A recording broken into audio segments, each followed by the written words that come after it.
Pittsburgh, Seattle, community mental health outpatient private practice. Really interesting moves. I like this. Looks like we got a lot across the board here. Aquia, how you doing, Aquia? Also missing Brooklyn. All right, we can go ahead and get started. Welcome everyone. For those of you that I have not had a chance to meet, my name is Ambika Nigam and I'm the founder of the.zeit. We're a career path discovery platform, help people pivot from one role or to industry to another based on their transferable skills. And I'm really excited to be joined tonight by my friend, Daniel Lorenzo. Daniel, I'll let you introduce yourself. Sure thing. Thanks, Ambika. Hi, everybody. Great to meet you all and to see a couple of you again from last time. So my name is Daniel Lorenzo, and I work with a resume writing company. We're called the.zeit, Grandma. You'll notice the pause there was because there is a comma. Our name is not the.zeit, Grandma. We're not cannibals. For those of you guys who might be unfamiliar with the joke, it's a joke about the importance of proper grammar and proper writing. If you're asking your grandma to eat and you forget a comma, you'll end up saying, "Let's eat, Grandma," which would not turn out the way you'd want it to. It's a joke about how proper writing can save lives. And if it's that important, it can also help you get a job. So that's what we do. We are a company that helps people land jobs by helping them write better resumes, cover letters, and LinkedIn profiles. And yeah, a little bit about me. I was originally from San Antonio, Texas. Now I live in the Mile High City in Denver. I'm the director of marketing for the.zeit, Grandma. In my spare time, I'm a musician, and I love hiking and coffee shops and all that kind of stereotypical Denver stuff. So It's awesome. And easily, you know, best name company, I have to say. It's a tough one to top. Awesome. Well, okay. Really excited to have everybody tonight, and we're going to dive in because we have a lot of content. I just want to get a few quick housekeeping things out the way, which is we're recording this session, so we're going to send it to you so you don't have to furiously take all the notes. We also have a couple of templates and worksheets that we are going to follow up with tomorrow. So rest assured, you can really just kind of listen and digest tonight. And you'll get all of these materials later tonight or first thing tomorrow. So with that, I am going to share my screen here and we can dive in. I will also say that please feel free to use the chat and we can drop in your questions throughout, and we'll make sure that we leave some time for a proper Q&A at the very end. Okay, here we go. So, all right, so we feel free to continue to share a little bit about who you are and what you're looking to make a pivot into. I think we touched on both the.zeit, Grandma and the.zeit, so we can dive in. Daniel, do you want to hit us with some, before we begin, a couple assumptions and ground rules for tonight? For sure. I will, yeah, I'll jump into it. So before we begin, so this presentation, as you guys saw, is on how to quantify your accomplishments on your resume. We're talking about, it's a really hot topic and something I love talking about. As you guys might already know, quantifying things on your resume is really important. There's an art of how to do it. But before we get it into that, just have to lay ground rules for a couple of assumptions on what actually makes a good resume. This is what we have found in our work at the.zeit, Grandma. It's what's gotten our clients jobs. So a couple things to, yeah, well, really just one thing to go ahead and confirm. Your resume is not a book report. This is one of my favorite lessons to talk about resumes, and it's really foundational. So before we get into the other kind of more specific tips, I want to lay this as the groundwork. So what I love to say is your resume is not a book report, it's a sales pitch. Too many people write their resumes like book reports, and it thoroughly describes everything that they've done in their jobs. The irony of that is that's not really a resume, that's a job description. right? You're not writing a job description that says every detail that you've done and what your day-to-day duties were.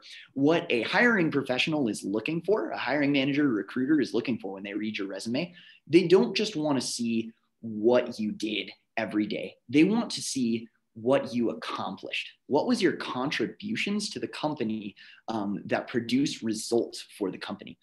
So with that in mind, you don't have to describe kind of every detail of what your duties were. You only need to include what's most applicable to the job at hand.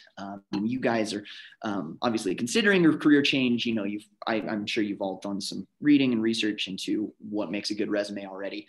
You might have seen some statistics about how quickly hiring managers scan resumes.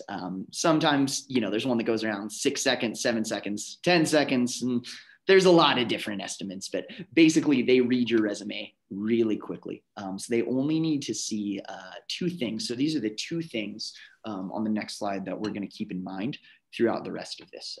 You want everything in your resume, and this is going to drive all the other stuff about what metrics are for and how to include the best metrics. So 2 things to remember. Your resume should be results driven. It should be tangible. All the bullet points that you include on your jobs should show results, and those should be tangible results, not just kind of a nebulous, like I, you know, helped the company, you know, like we want to move away from like, I kept things running, I did my job well, into how well did you do your job? How much money did you make for the company? How much more efficient did you make things? So to remember those 2 words as the foundational assumptions for what makes a good resume as we're going through. So results driven and tangible. That's what we're going for tonight. Awesome. And the only thing that I will tack on to that is for those of you, which I think many of you are looking to make a career move, it's all that much more important to focus on things that are tangible and the results, because as Daniel mentioned, if people are only spending about 6 to 10 seconds looking at your resume, the last thing you want to do is distract from things that are not relevant to that new move. And the more information that you put out there that is less transferable, the less relevant you're going to come across. Then the other thing that I'll just add is we really hope tonight, I mean, I think a lot of this is very focused on written word and what can go on your resume. But the same can be plucked and put into conversations with a recruiter, in an interview, on things like LinkedIn. And I know, Daniel, you're going to touch on that at the end here. So with that, kind of 3 parts, right, that we carved for tonight's talk. And I'll let you kick it off here, Daniel. For sure. Excellent additions, Ambika. Thank you. Yeah, it's especially important for career changers. So 3 parts. So first, we're going to talk about why it's important to quantify accomplishments. And we're going to talk about, for those of you guys who might be thinking like, oh, I already know that, you know, metrics, good. We're going to digging into the why are going to help us. That's going to help us figure out exactly where we should find metrics, you know, how to find metrics and how to incorporate them. So we're going to talk about the why first, then the meat of it is going to be how to quantify the accomplishments. I know that's what you guys are all most excited about. We hear from clients all the time, you know, I don't know how to come up with metrics. So we're going to talk about that for most of the time. Then we're going to just briefly touch on where these should go in your resume. There's a few places these should definitely go, a few places they kind of shouldn't. And so we will briefly touch on that and be sure to save a lot of time for questions. Cool. So part 1, why are metrics important? Why is quantifying my accomplishments important? So there are actually 3 reasons for this. Number 1 goes back to what I was saying about tangibility. You want everything on your resume, all of the accomplishments and all of the contributions you're showing, to be tangible. And this is the biggest reason we include metrics in each of our bullet points on our resume. They serve as evidence of your claims about your skills, right? As we said, your resume is a sales pitch. It's like a marketing one sheet, you know, about you. You want to sell somebody on your skills. So when you're trying to sell somebody of something, you have to prove it. You have to back it up with evidence. So instead of just saying, I'm skilled in Adobe Photoshop, you bring stats to prove it. Because stats always make arguments more compelling, right? You know, how often have you had an argument with somebody, maybe unfortunately about politics or something else, and you've kind of had to say, okay, where are you getting that data? You know, you're making a claim here. Do you have any statistics to prove that? Did you do any research to prove that? this is kind of doing the same thing. It's bolstering your arguments for why you're skilled enough to get this job, right? So kind of an example of how a metric can lend tangibility here. This is actually, not to toot my own horn, this is an example from my own resume. So I implemented a new value. Daniel. Thank you. Gotta own it. Yeah, I implemented a new value first social media strategy. I could just say that, but it's like, okay, cool. Like how much did it get you like 3 more likes, you know, or you just kind of BSing us, or what did this actually do? So it increased traffic to our website by 73% in 2 months. Oh no, sorry. I should be clear there. I did, this is based on a bullet from my resume. I did, those aren't the exact statistics. Anyway. Yeah. But anywho, so number 2, they can also show the scope and the scale of your contributions, right? So in addition to just kind of quantifying how much you impacted the bottom line, you know, and quantifying how much you brought forth for the company, they can also give a sense of kind of how big your contributions were, right? And so this is where metrics become really important, because even things that don't seem like accomplishments, you can still kind of turn, you know, maybe you don't have a metric that directly ties into the result. Maybe it's not like, oh, I boosted sales by, you know, 200% or whatever. Maybe it's just something that you do every day, but you do it every day. Or it's, even if it's just kind of a one-time project and you don't have the results yet, a metric can kind of quantify just how much you put in, you know? So for an example here, this is another one from my resume, from my own resume. So wrote, laid out, and collaborated on design for a 15,000 word ebook to provide affordable resume help for students, right? So there's still a result in there.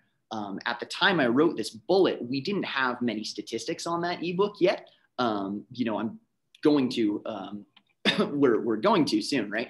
But I can still show the accomplishment by saying 15,000 words, right? I could have also put the page numbers, you know, basically that shows the scope of the project. If I just said ebook, most people, you know, when you download an free ebook from a site, it's like 3 pages, you know, it's like 5-page PDF or whatever.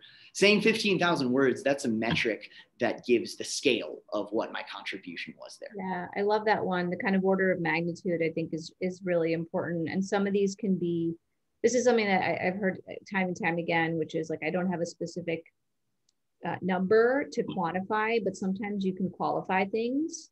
Mm-hmm. Which could be an industry or vertical, and describing the scope, as you said, to start to be able to identify or reveal like your domain expertise, for example, and that can be a really strong credential that you want to tout. Mm-hmm. I think this was your last point here, yeah, for this first part at least, scannability. Yeah, scannability. So yeah, the final point of metrics, and this is just the first 2 are kind of the most important, but this is a good thing to note as well. Since your resume has scanned for as little as a few seconds, metrics are important because the eye is really drawn to numbers. That it facilitates the scanning. And even if you're doing, whether they're digits or even if they are just numbers written out, they're kind of visual cues to the recruiter. They're kind of like flag posts, if you will, that say, hey, this is something that's quantifiable. This is important. You know, this is the meat of the bullet is right here. The metric that's going to provide the evidence for this person's skills, or is going to provide the scale for their contribution. When they're scanning through, the metric tells them this is here. You guys can see a few examples of that. So this is from somebody's summary of qualifications, which we'll get into in a little bit, kind of how to do this on your own resume. But this is just a list of bullets that list out 3 particular skills that are relevant to the job. And you'll just notice as your eye goes through even as your eye goes through the whole slide, but particularly as you're reading through this, just notice how your eyes are drawn to the numbers, to the percentages, to the 65 in the middle bullet there. I think this is a particularly good example because these are kind of dense terms. These are dense technical terms, right? So just actually reading every word, it's a little more tough than if you have these flag posts, these metrics to signal you where to go, right? Awesome. Yeah. So that's why. If anybody has any questions on the why, you can type them in the chat box and we can get to them so we can kind of mark them for our Q&A session later. You can feel free to do that before I forget. But so now that we've covered why, let's get into, as I said, the meat, how to quantify your accomplishments, how to add metrics in your resume. So basically, what we use at Let's Eat Grandma is a formula. We typically work from a bullet point formula that looks something like this. They always start with an active verb. So every bullet point under every job on your resume is going to look like this. It starts with an active verb. And then you describe actually what you did, what the contributions were. And then the how of that is important too. That's where you incorporate the skills used. I planned this project using a Gantt chart. I created these assets using a combination of Final Cut Pro and Premiere Pro or something like that. And then finally, the result. What impact did it have on the business? And an important note there, over what time frame? Time frame is a metric too. We'll get into that as well. So our formula for success here is active verb, your contributions and your skills used, and the result.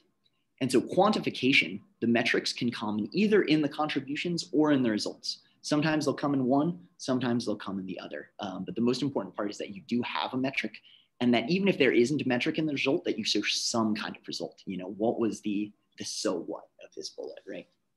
So we'll get into some examples. So much is, I'm always a fan of Mad Libs, first of all. So anything that really dumbs it down for me.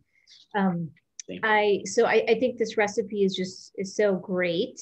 And I think for a lot of people, this really helps, is a circuit breaker to say, okay, this is exactly what I need to do to arrive at these very impactful bullets and statements.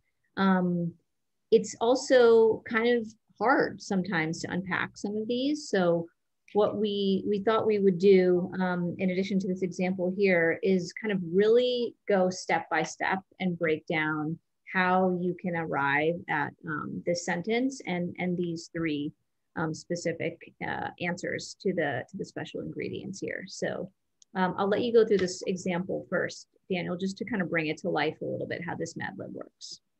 Right. Thanks, Ambika. So yeah, this is an example from, excuse me. This is an example from a bullet point, just a sample bullet point that was pulled from a client's resume. So we're going to break down each part of this. So it starts with the active verb. So you can see there, it starts with prospected leads, and then it's prospected leads and nurtured relationships. So there's really kind of two active verbs, one after the other there. You'll notice, and we'll get into this much later, but you'll notice prospected and nurtured, those are strong active verbs, right? That's a lot different from just sold or, talked to, right? Talked to clients. Prospected leads, right? That's a much more unique kind of active, strong verb. Yeah, it's an impactful verb right there. So prospected leads and nurtured relationships. And then you get into the contributions and the skills used. So using individualized follow-ups and in-person meetings. This was for a business development kind of sales-oriented person. So they're saying what they did right there. And they're also saying the skills used, individualized follow-ups and in-person meetings. What was the skill that they used there what was the skill that they used in order to make this contribution unique? Why was this, what was it that they did that made this work, that somebody else might not have done, or maybe they weren't doing before. And then the result, the so what, they grew the sales pipeline from 20 prospects to 300 over 2 months, right? So this is a really easy, clear-cut example. Sometimes I'm so jealous of salespeople because they just have metrics like really easy sometimes. But so basically it lays out, with a strong active verb, it lays out what was done, what the skills were used, and then a very tangible result. We maybe just had 20 people here. With my work, it got up to 300. And then again, the metric of the time frame, 2 months, that not only gives the tangibility here, but it gives the scope as well, right?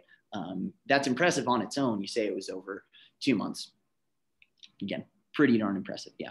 And so again, this is a modified version of a bullet point that we like worked from, just to show the example. I love this example too, and as you mentioned, because they are quite, unique and nuanced, like things like prospected and nurtured the relationships, as well as the strategy, the contributions in this case, with the follow-ups and in-person meetings. And sometimes I think these details,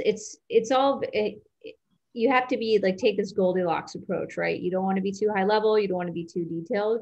And I love this example because it is Goldilocks in terms of, it's a great way for, if you're in an interview or you're with a recruiter and they're actually like, we're actually thinking about doing more individualized follow-ups, or we're actually starting to really ramp up our in-person meetings with clients.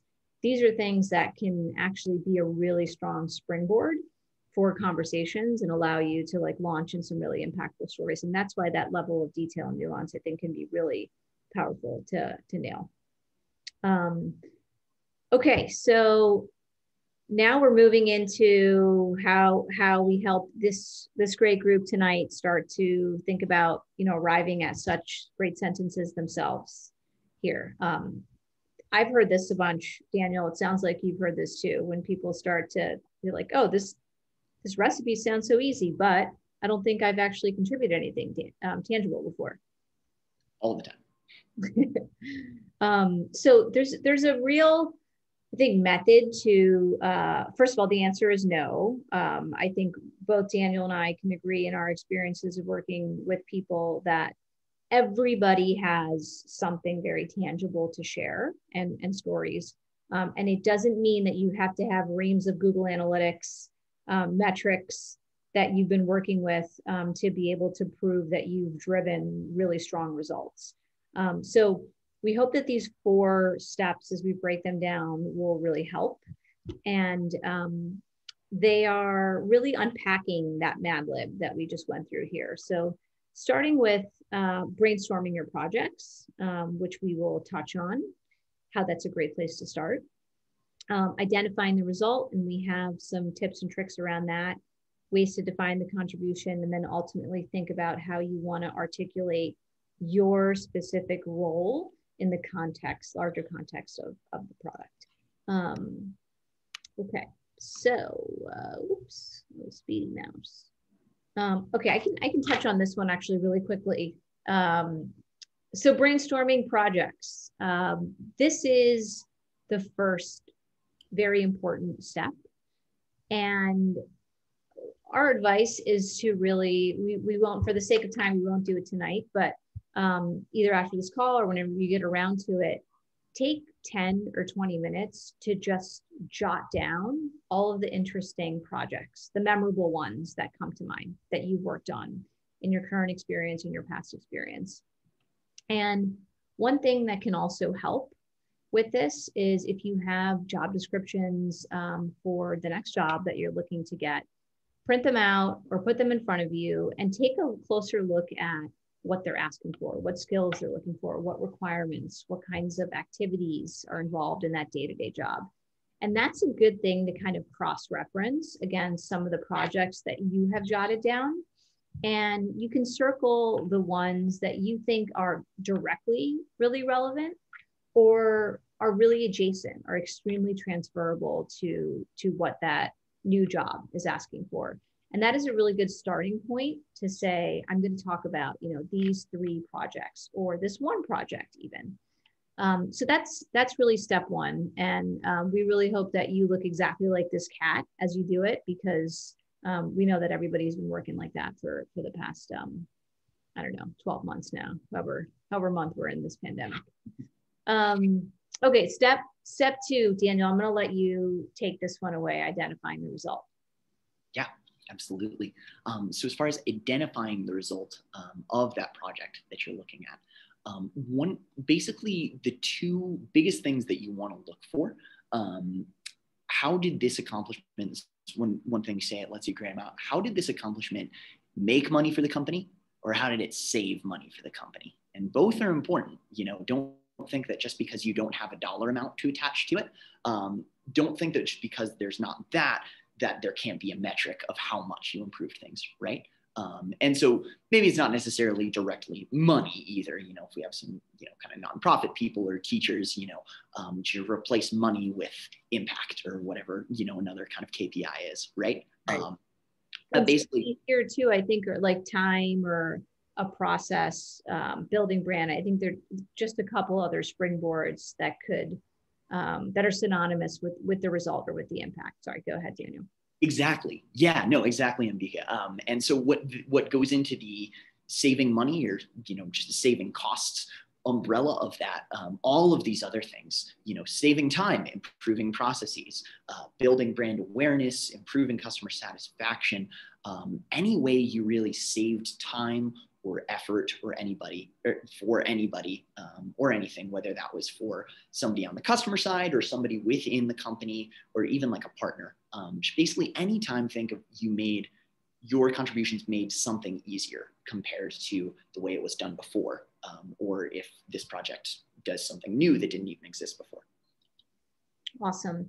And I see a couple good questions trickling in. One thing that I will just say, yes, everyone, we're gonna share this, the materials and the recording with you afterwards. The other thing that we're gonna share with you is, I know that there can be a lot of writer's block around identifying what that result could be, which is why we've outlined some of these as jumping off points. Was it brand related? Was it about time? Was it about money, making it or saving it? And some of the worksheets that we're going to be sending you actually go into some more granular detail around these examples, just to provide you with some initial ideas as to what that impact, that result, and that metric could be for your specific project. Okay, so continuing on here. Oops. I love this too, because this is we're starting to kind of double click, if you will, on the result. So this is really taking that first example of, let's say it's making money, right? Is what, you know, and ideally your project did. Talking a little bit more specifically about the metrics behind that. And this is where getting concrete and getting tangible are so important. So yeah, I love this, Daniel, just how you really started to define what making money can be in the context of very specific metrics. Mm-hmm. Absolutely. So as we said, it doesn't have to be, even when you're looking at the, you know, how did this make money or kind of like directly impact our production, you know, even when you're in that, it doesn't have to be a dollar amount. You know, I mean, if you are lucky enough to just be able to say, like, I sold this much more, you know, I created this much more revenue compared to last year, then cool, go for it. But some other things you can do are just numbers of, say, new accounts, new partnerships, numbers of people you might have hired if you're in HR, you know, maybe number of people who you know, promoted, you know, maybe number of people you didn't fire compared to last year, right? Something like that. So numbers of actual people or groups of people are great there. Also percentages of conversion rate. This doesn't have to be a conversion rate for purchasing. You know, maybe this is a percentage of new newsletter signups, or, you know, people who came to an event that you know, maybe people who came to an event that you put on and decided to, you know, wrote down their email address or got in touch with you, right? What's the percentage compared to the total attendees or the total traffic to your website, anything like that. Also, a number of new things that you put on. This is a way that you can kind of quantify, especially if you're in something kind of like program development, program management, or even kind of like event management in the more marketing side. You know, how many new classes did you start, new events, new programs, or maybe new sections of programs, right? I was just helping my friend who's a teacher, well, he was a teacher, with his resume. And one of the metrics he was able to come up with was, you know, he had just like a bullet point was just kind of like worked with administration to develop new curriculum. And it was kind of like, okay, what does that look like? And he was like, well, it was 3 new classes. I'm like, cool, great, 3 new classes. That gives me a better, you know, 3 entire new classes that this whole high school is teaching now, right? So you can show how many new things you might have started. anyone here's Mark. Oh, go ahead. Sorry. No, I love that example so much. I think it's a great example, because I know in some conversations I've had with folks in Zeit, they haven't necessarily been in sales related roles, but had the luxury of talking about making money or selling money, like that direct of an impact on the business. Yeah. So this is where I think don't be afraid to get creative and start to reflect on quantifying what you have done over the past year or 2 years, however long you've been in the role. And by that, I'll give you some examples of someone who said, like, we don't even, more in the customer experience realm, we don't really track how many people we talk to, or there's nothing, no CRM for that. So it was really taking a moment to reflect on, about on average, how many phone calls do I have a day? About on average, how many emails do I have a day? And then thinking about a process that this individual actually improved, simple as a Excel spreadsheet, to make it easier for her and her team to get organized around the customers and how they call them and who calls whom. And that started to really illuminate some very clear metrics of, okay, we went from servicing 10 customers a day to 20 customers a day, because we had a better approach of who should do what in what region.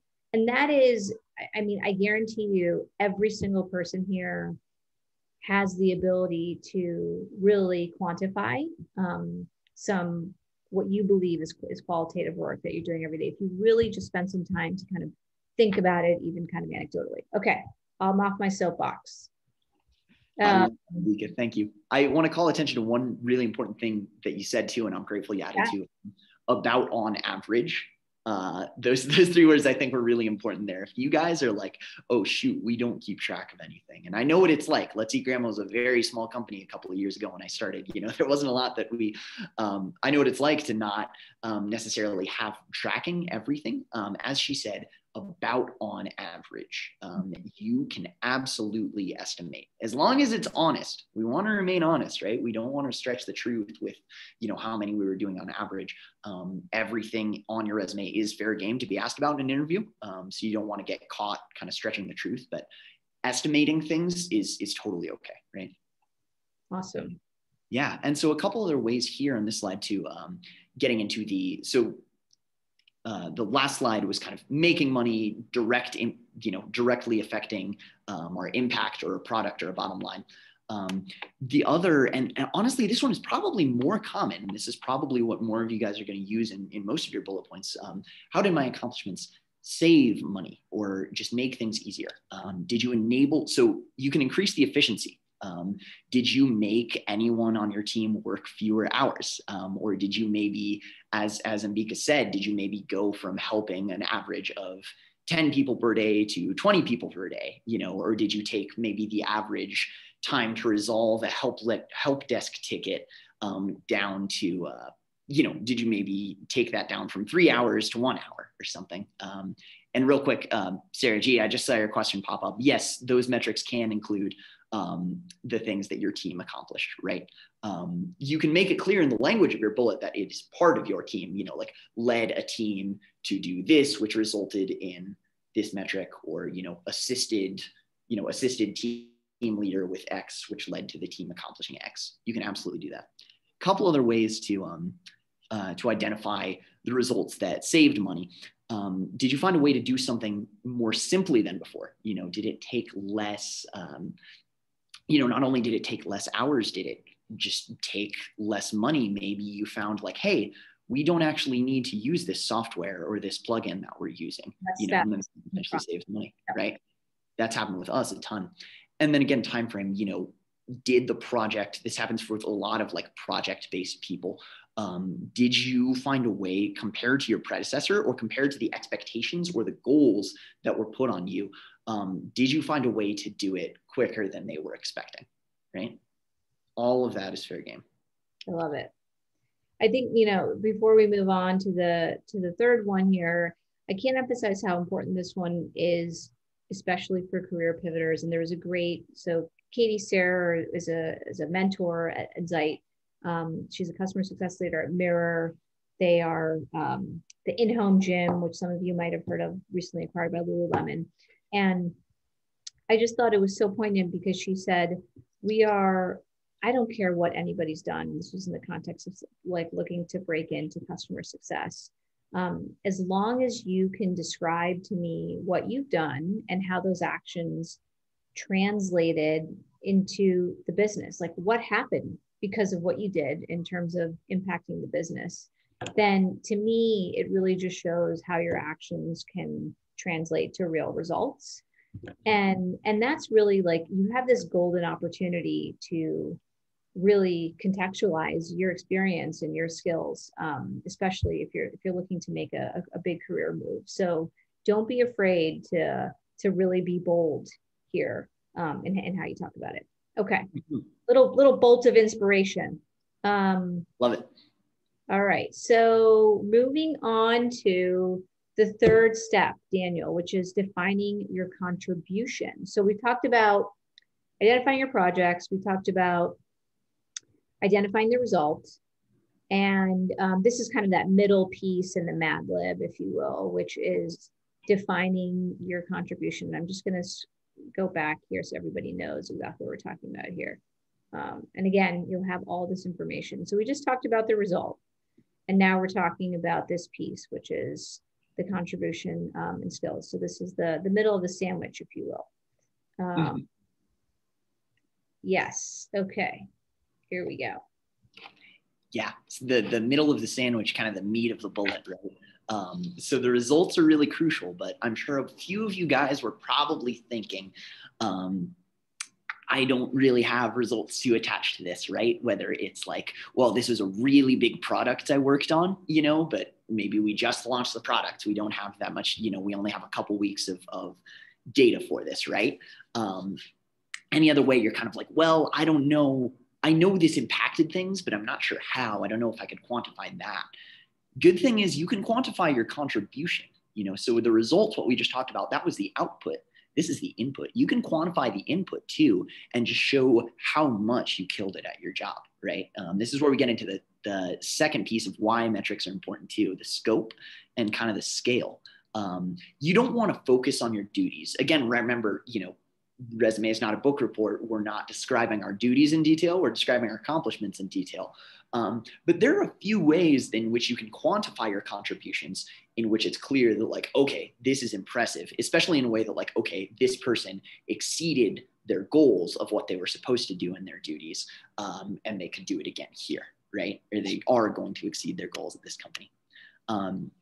So some metrics you can get into quantifying your contributions, the number of team members that you led or that you worked with. Again, just think of this, maybe there's something on your resume that says like led a team to accomplish this project. Like, okay, is that team 3 people or is it 20 people? Like, is this a team of like a couple freelancers or is this like a whole department we're talking about, right? If you're leading 20 people, that's impressive. You get that metric in there to the contribution. Another contribution is, right? If you've collaborated with 4 cross-functional team members, right? That's also something to be proud of and to tout and to demonstrate your ability to really work cross-functionally. Exactly. Yeah. Thank you for the cross-functional shout out there too. Cross-functional is huge. Cross-functional is, yeah, it's huge. It's a fantastic adjective to throw in there. Another thing you can do, the amount of budget that you managed, that shows a lot of responsibility and leadership potential, kind of like, or, maybe it's the budget that your department had, or maybe it's the budget that you had for this project. You can kind of show, right, like, okay, this, again, this was a $20,000 project, or even depending on your industry, this is like, I got, $3,000 to manage the semester, and I only used, I found a way to only use half of it, right? You can also talk about the amount of raw material. So synthesized 100 gigabytes of data, or 30,000 line items. Maybe customer success people, a CRM filled with 300 people over the past 4 years, right? Those are all things that can really show like, oh, this was a big project. You know, not only was the impact tangible, their contribution was really tangible as well. And so that can make the result that much more impressive. Like, oh snap, this person didn't just, you know, kind of clock in and respond to emails every day, and then that boosted the revenue. It's like this person put in some really hard work and did this, found a creative solution to deal with this massive project to get that result, right? Again, number of people served within a time frame too. Lastly, this is just one of the biggest ones for some of you guys who might be thinking like, man, my job just had a lot of day-to-day stuff. You know, I just hopped on and I answered calls, or I just hopped on and I responded to Facebook messages or something. You know, again, what is the time frame? You know, how many were you doing per day, per week, per month? Again, how did that increase, right? And a couple other things to look for in this next slide too. Just as you're brainstorming these, kind of brainstorming how to quantify your contribution, you can think about state changes. It's a big thing here, kind of goes into timeframes too. You know, what increased or decreased, or what was faster, you know, maybe what was slower, right? Don't think about just like one static amount. Think about how much did this change compared to last year, last month, what my predecessor did, you know, what my team had been doing before. Think about that. And then again, timeframes are always good. Doing something in a week might not sound that impressive, but maybe the people on their team at their company do that in a month, right? Right. Yeah. I think it's so great, especially because again, these are they're certainly for the resume, but they're great conversation starters for setting yourself up for a really impactful story about a project and what you accomplished over a week or 2 weeks. Asking questions to an interviewer about, you know, how many tickets they actually run through per team per week. So it really just kind of sets you up well for, I think, getting the right context for your impact and your skills. Mm-hmm. Yeah, context, just as you said, context is really crucial. That's the biggest thing with contributions too. That's just really setting the stage, if you will. Yeah. And then finally, articulating your role with active verbs. Yeah, these are just some great examples of active verbs there. As we said before, I'm just laughing at this GIF. I love GIFs. As we said before, you want to choose an active verb that really shows what your contribution is. These aren't important just for scannability. They are important for that. It is important that every bullet leads with an active verb, so that the focus is on you and what you did. But they're also important to vary your language, right? You don't want everything to lead with just managed, or, you know, even some of these are all very good active verbs, but even then you don't want to say led, you know, or worked with, right? So mix up your language and make sure that it's an active verb that really gets to the heart of what that you did contribute, right? Not just used this thing, you know. I think this is another great one where this is actually stealing from your line, Daniel, about how job descriptions can really be the scripture as you move through this process, whether it be building a resume or preparing for an interview. And this is another one where you can look closely at a job description of where you're looking to land and see how are they describing it, right? Like what is the context of the day-to-day activities, the requirements that they're looking for in an individual. And, you know, where relevant, it's fair game to use those exact words, use that exact language, lift those active verbs and build on them, because that's the truth. And it's only going to set you up for a better conversation. So, and you'll see in the worksheet that we give you guys, we just wanted to be a springboard. So we have about, I think, 50 different active verbs in case you're feeling stuck, and maybe some of them will unblock and help you think about your bullets. Awesome. So those are the 4 steps, which are just to refresh everybody's memory here, and then I will double check the questions that we have before we move on to the last piece. So in order to really get to, to follow this recipe, if you will, for a bullet that you can use in a resume, that you can use in a cover letter, you can use in a conversation. The 4 key steps are first thinking about those great set of projects that you have. What are the ones that you want to highlight? What are the ones that are really relevant for this new job? Thinking clearly about that result. And we've given you a couple examples of the myriad of results that you could have that really show the impact on the business. Then being crystal clear about the contribution you personally had or you and your team had in terms of driving that result for that project. And then, leading it off with that active verb that really sets up your role on that project. So I know we have, how are we doing on time here? We got about 10, 12 minutes. The last section here I know we're going to touch on is the places that you can basically put some of these amazing bullets once you have them. But before we do that, maybe we will just turn and see if there are any more questions or specific questions that people have. I think we covered this one. Anybody else? We can move on to the last one too. All right. Well, it's open. Very good. All right. So the last section is where these live. Daniel, where can people include these metrics? Oh, wait, hold on. We got one. Hey.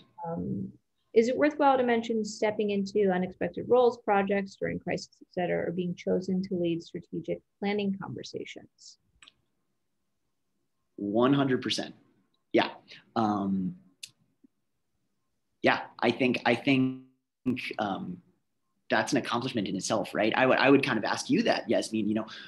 I think there's a way that you can kind of answer that question for yourself. Not to be that guy who's doing that, but it is something. Yeah, right. How do you quantify it? But I would ask yourself with that kind of how. So being chosen to lead strategic planning conversations or stepping into unexpected roles. How did that? I would ask you that. Just like what was the result of that? Even if it was just kind of like holding everything together, even if the result was just like, oh gosh, thank God, we don't this, even if the result was like, okay, the company didn't crash and burn because I said this, that's still a result. So I would let those results guide you as far as to how much you would include of that. But I think fundamentally speaking, stepping into something unexpected, stepping up, that shows initiative. And that's definitely an accomplishment worth mentioning. I think to touch on this really briefly too, that is also something that might be worth expanding on in your cover letter or in your LinkedIn about section, right? That kind of deserves a story. There are certain things that, and you can quantify this, there are certain things that are a little bit more qualitative. Something that is a little bit more qualitative, that might be a good candidate for the cover letter or the LinkedIn about section. Now you can still mention it in a bullet in your summary. And I would quantify, I would probably lean towards, a little bit tough without an example, but I would say I would lean towards what were, basically like, what were your contributions? How many people, how big of a role was this that you're stepping into? Like how much bigger of it than your previous role, or leading those strategic planning conversations. Some kind of a way you could qualify that, is maybe just how many people in senior leadership were there, how many people doing the, how many people that make this accomplishment impressive were there. So, yeah, I think that's great. I think that's sound advice. It's a great way to signal leadership and that you are being sought out as a leader, and saying, I even think it's bold enough, whether it's in written form or oral, to say, that you were selected. You know, you were one of the many individuals to be selected to lead these conversations, as Daniel mentioned, with ex-leadership individuals. And I think it is a really good thing that you could also kind of anecdotally weave into a recruiter conversation or a hiring manager conversation to say, you know, given the last 6-7 months of events, my boss turned to me and selected me to step up and lead this because he needed someone. You know, I think it's a really good opportunity to set yourself up. So 100%. Absolutely. Yeah. And Sarah, I just saw your question come in too, and I think this section is going to answer that. So if it doesn't, you still have more questions on that, go ahead and just ask me after we get through this section, but I think this will get to it. So yeah, where do these metrics come into play on your resume? So there are a few places. So number one, anywhere there are bullet points. So this goes, you want a metric in as many, I mean, this really should be like almost all, every bullet point if you can. You should have a quantified metric under each job for your professional experience. And then you might have, depending on your situation, and this is where it gets very situational, you know, resumes are kind of subjective, malleable documents dependent on your specific situation. You might have bullet points under volunteer work that you are using in your professional experience section. Your recent graduate, you might have some bullets under education or some kind of extracurricular leadership things that you did. Maybe you might even have like a separate project section for like a coding bootcamp that you went to, something like that.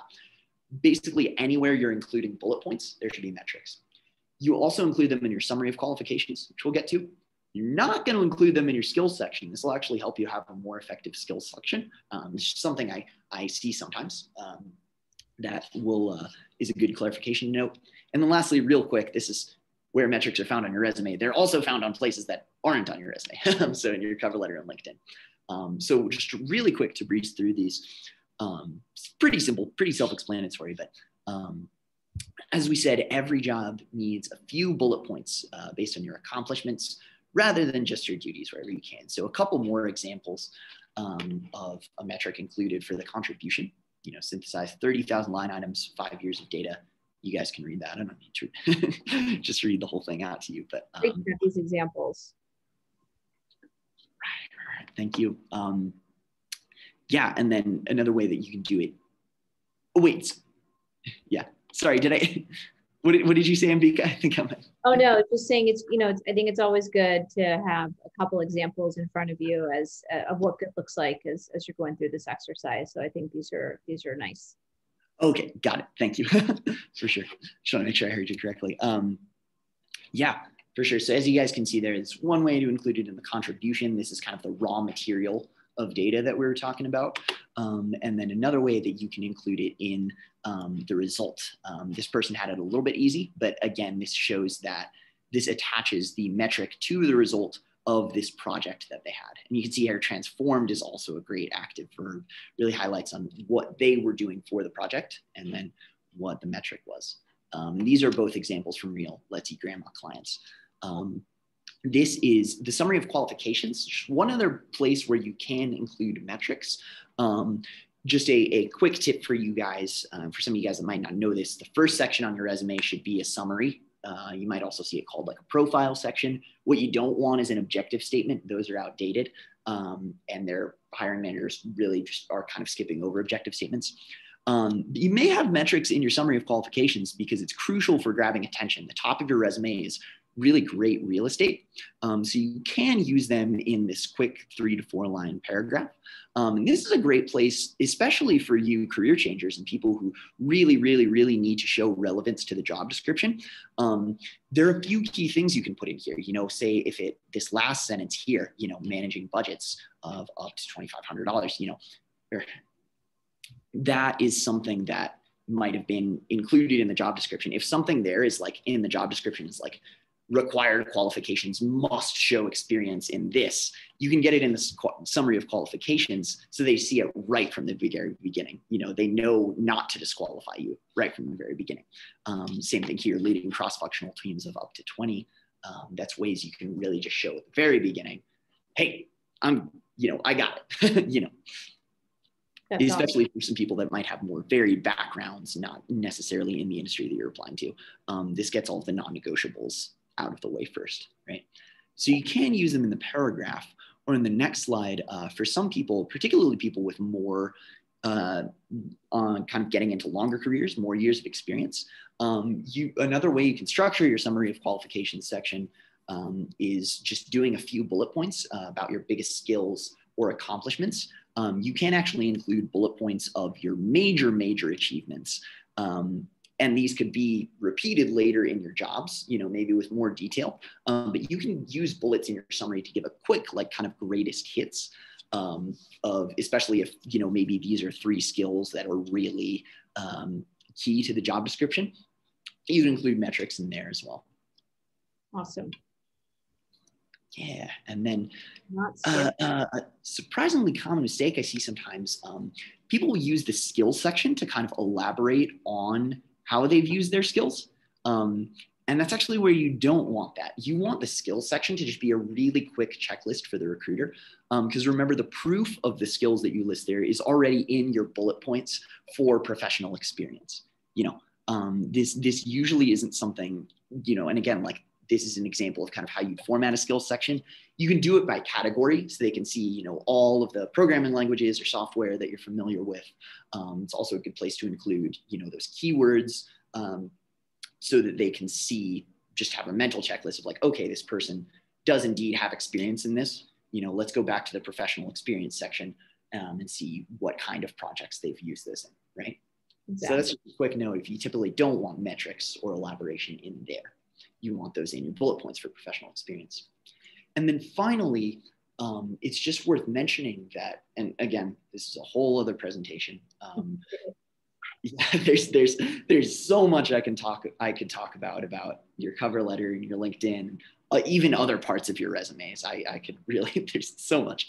But it's important to know that these same principles apply, as we said at the beginning, to every part of the application process, right? They want to see tangible, results-driven accomplishments, not just in your resume, but in everything you're using to advocate for yourself to get this job. So you can include metrics in the stories that are in your cover letter. You don't want to use your cover letter to just restate your resume, right? But you're telling stories that kind of give more detail and elaborate on the context of why this accomplishment was fantastic and what it says about you as a whole. And you can include those metrics in there too. Again, they're good for the scannability, and so they can remind people of those biggest accomplishments from your resume. The same thing works for your LinkedIn About section in a way that's kind of like an expanded cover letter. And your LinkedIn professional experiences are going to look very similar to your resume. The only difference is you can actually include more. Your resume has to be very specifically targeted for each job. Your LinkedIn, it does have to be targeted, but you have a little bit more space, a little bit more time that people might spend on your profile. So you can actually expand that, and you might include more metrics and more bullet points that you might leave off for one job. If there's a bullet point that you might leave off for one job and put on for another, you can include that along with all the rest of them in your LinkedIn, right? Yeah, that's great. As you were talking, I was just thinking about one other area that I think that this is relevant, which is a common, referrals are a really common way for people to get an interview these days. And oftentimes it's with, a second or third degree connection, if you will. So one of the best pieces of advice I ever received when making these pivots was having a really strategic note, like a forwardable note to send on to the friend that is making that introduction, so that it can work really seamlessly and quickly get your point across and land you that interview. So I think that's also, if Daniel, for example, is introducing me to someone at Spotify, just having a quick paragraph about myself, and then maybe one even bullet that is super relevant and kind of eye-catching to get attention about why this person should take my phone call with me, why they should actually introduce me to a recruiter and get the interview. So I think that's another area where this type of information can be super relevant and go a really long way. Absolutely. Agreed. Including them in reach out messages. Totally fair game, totally effective. Awesome. Mm-hmm. All right. I mean, I think that's it. I'm just going to bring us back together really quickly and stop sharing. And what we are over time. So if you have any other questions, feel free to email me or Daniel, and happy to, field whatever questions we can. And additionally, we will send you a follow-up note tomorrow with all of these details and more. Hopefully some additional worksheets to help get you guys going here. But hope this was really helpful for everybody. If we hope to see you back here for some more of our events. Daniel, any final thoughts to add?